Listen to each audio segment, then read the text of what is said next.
The late Queen and King Charles defied terrorist attacks by Welsh and Irish nationalists, narrowly avoiding bombs sometimes by just yards, a documentary claims. The brave royals faced down and shrugged off the deadly threats. But after one particularly close call, Queen Elizabeth II was forced to take to her bed to recover from nervous exhaustion. ITVX's extraordinary 5-part documentary series The Real Crown, Inside the House of Windsor also reveals how, in her youth, Queen Camilla was compared to a honeypot because of her fun-loving personality. But she wasn't really seen as someone who could become a future queen. And the program also says that then Prince Charles met up with his great-uncle Edward VIII, to discover what life was like after abdication. Detailing the terror incidents, the documentary tells of Charles's investiture as Prince of Wales at Carnarvon Castle in 1969 and the 2 bombs that exploded as the royal party was arriving. The police searched for other devices, but the Queen, having been told about the blasts by officials, showed no emotion. Prince Charles joined Welsh Secretary George Thomas, Lord Tonypandy, in a carriage and, as they headed off to the castle, a bomb went off nearby.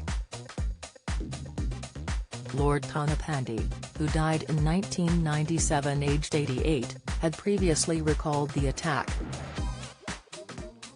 In an interview included in the series, he said, "It was quite clearly a bomb, but Prince Charles looked at me and asked, 'What was that, Mr. Thomas?' So I said, 'Royal salute, Prince Charles.' He looked at me with a question mark in his eyes. 'Peculiar royal salute? Peculiar people, up here, sir.'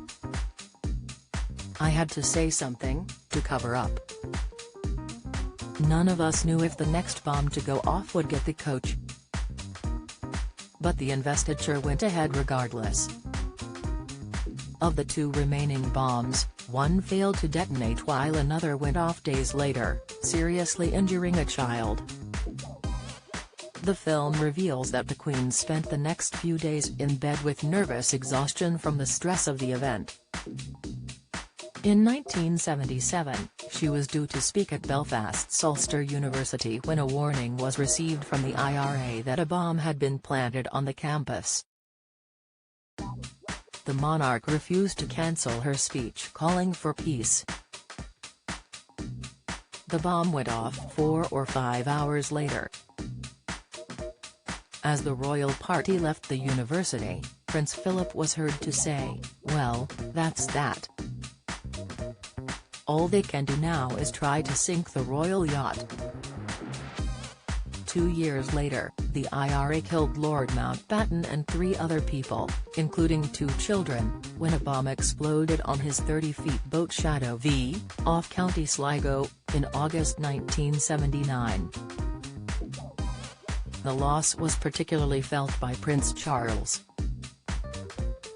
The former Viceroy of India had played a key role in helping Charles decide who he should marry and would gather prospective brides for Charles at his country house. The film suggests the young prince was smitten with Camilla Parker Bowles. The late Queen's Lady-in-Waiting, Lady Glenconnor, 90, said, "Camilla is the most fun you could ever wish to meet. She was attractive, bubbly, she was like a honeypot for a bee."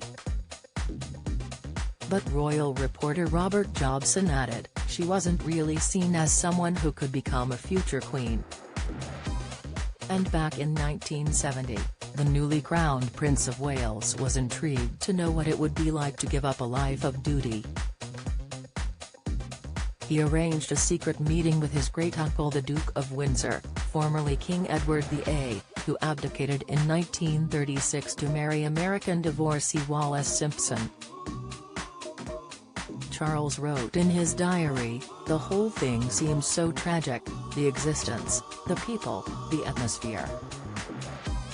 I was glad to escape it. The Real Crown, Inside the House of Windsor, ITVX, all episodes available from Thursday.